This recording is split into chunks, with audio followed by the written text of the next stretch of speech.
Wow! Finally! I've decided to stop being a lazy ass and finally start again on my LPs. This time, of course, I'm going to be redoing Spyro 1 because obviously last time when I was doing it, it got deleted and I don't have the files of it anymore, so I can't really re-upload them. So I'm going to start fresh and we're going to redo it. Interesting twist here, of course. We are going to be doing Spyro 1, the Japanese version. Now, just to let you know, obviously, unfortunately, I have to skip the cutscenes and also the voice clips when you rescue the dragons because I can't understand Japanese, and I'm sure some of you can't either. But if you happen to speak Japanese, if you could translate it, that would be quite sweet of you. But I meant the words, not dragons talking, because I'm going to skip him apart. I'm going to skip all the dragons, sorry, apart from this one, which I can't. まずは海辺にいる気球乗りに会いに行ってごらん。彼の言うことをよく聞くんだよ。でもナスティノークは僕がやっつけてやるよ。慌てないでスパイロ。とにかく話をよく聞くことだ。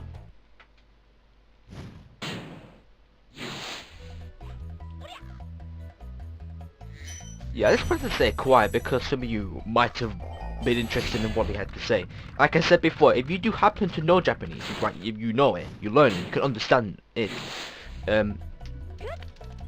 translate that. That would be, if you can translate that, then nice one. You deserve a cookie. A cookie from me. You should be proud and honoured. So yeah, we're going to play this game on 20%, of course.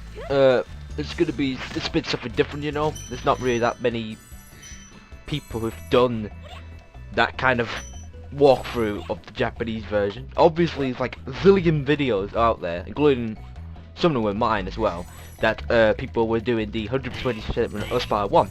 It's not one of the first LPs people tend to do when they first join YouTube. Me, of course, was RuneScape, but obviously that's sort of like not the case anymore. I'll be uploading them on my second channel when I get around to making them. But right now I'm going to be sticking with the LPs. Like I said before, I'll be doing the Monsters Inc. as well, besides this game. But I'll get to that later, I guess, in the LP. But now, of course, we just stick to this. Oh, so, let's see the differences. Obvious difference, number one, is Spyro Dragon's camera angle. Let's just say it's camera angle of Croc, or Gex. It's really, well, when I first played it, it felt really weird, because I don't know, it just felt really weird, and it makes Spyro jump a lot higher and charge a lot slower. Now, the height issue, well, that's not the case, because obviously the camera angle makes it look like Spyro's doing a double jump in a single jump, but actually he's still doing the same jump height he would have done normally in the English versions of the NTSC and the PAL version. But for the charging, I think part of the reason why it's a bit slow is because I think it might have to do something to do with emulator. This is the first time I'm recording with the EPSXE emulator. So the frame rate might be a bit slower than it should be. I'm not quite sure, but as far as I know right now, when I was recording this, it does seem Spyro charges a lot slower than he does normally in the English versions, but I'm sure he still charges the same speed he did as well. It's just the camera angle makes it look like he's charging so slow. Okay, obvious difference number two is the signs. Yes, a lot of signs. They do tend to give out a lot of signs, giving hints and advice. I think the signs are basically telling you what your world you're in, what they are. Like, for example, there was like there'll be one next to the port that's basically explaining that port. That sign there is probably just telling you you're about to go to town square or next area, or give you a hint or something. Yeah, I don't know why they did that many signs. I mean, they should only be doing them like in the first world, maybe. After that though, there's really no point, because I'm sure majority of the people, and of course the Japanese people, which is the game was aimed at, of course, the language is Japanese, but obviously I'm sure they would have figured out what to do after like the first world or something. Unless all the main signs in the game are just hints again or tips, then I don't really see any point to having that many. Okay, obvious difference number three, sparks. As you can clearly see, it's green. A bit weird. Yes, green. So always the difference is that Sparks will be green regardless, but the glowing will determine what colour he is. Okay, so glowing is gold, obviously, or yellow. Sparkling is blue, and basically Sparks just plain green is obviously green, and then when he disappears, he disappears. So yeah, basically you have to rely on the sparkles to determine what kind of health he's on. I don't see a difference. I don't expect to get hit that often in this LP. Well, it is a Japanese version, so it might be an interesting challenge. And with the camera angle on that, and the confusion of the running or charging and the jumping, it obviously would be a bit difficult than normally to complete this game. It would take a lot more parts than it would do normally in the English versions. Well, I've already, I have not done long pauses yet, amazingly, so pat on my back for that. We've done the Artisans Homeworld, and now we're going to Town Square. Oh, obvious difference number 4.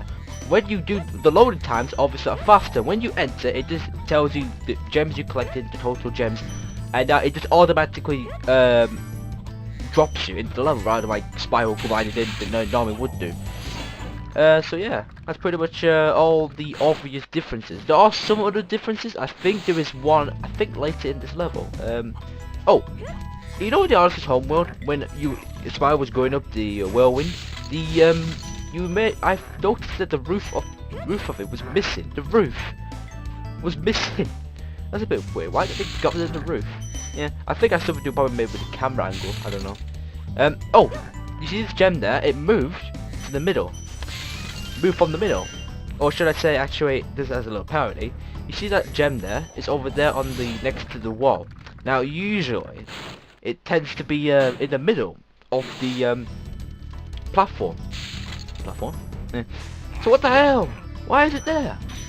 Can't I just put the sign next to it? I mean, what were they thinking? What were they thinking? Yeah, you know how? Yeah, I was saying that on purpose, by the way.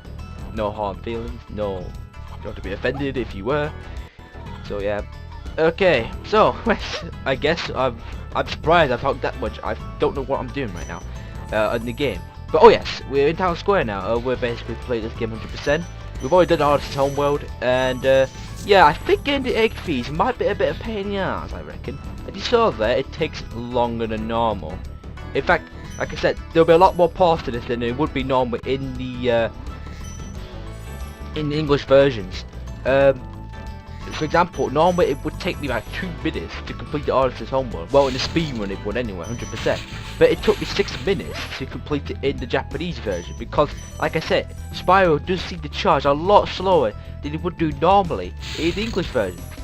But like I said, it's only like the second time I played it when I was recording this. Oh yeah, by the way, this is post-commentary, so sorry about that. But it's just the fact that I can't be asked sorting out the audio, the gameplay sound, and my commentary at the same time. So I thought, why not just record the gameplay sound, then do a post-commentary afterwards. Also, surprisingly, I'm not doing a script yet, but I do plan to do them soon, because obviously that will prevent long pauses in the LPs. I'm not doing a script in this part, so I am amazed I managed to talk this long, 8 minutes, without having to do long pauses. I think there's only 1 minute left of the recording time. I forgot to set a timer, so I was a bit worried that I might have gone over the 11-minute limit, but I haven't. I was only 9 minutes, so yeah, I feel a bit proud of myself. So obviously all we're doing now is complete this level. Like I said, it'll take about a few seconds or so. Like I said, also I'm not going to be doing like a level per video. I'm going to be doing a 10-minute video every time, every part. So I've completed 1 level, 3 levels, 2 levels, but I guarantee I will complete a level in Spyro. I know from Spyro 1 and from my personal gaming experience and my pro edit, I will be doing at least 1 level. Anyway, we complete 2 levels in this level, 2 levels in this video, and we will be, well, I think that's it for this part, so thank you for watching everybody. Hope you stay tuned for part 2. Thanks for watching everyone, see you soon. Bye bye.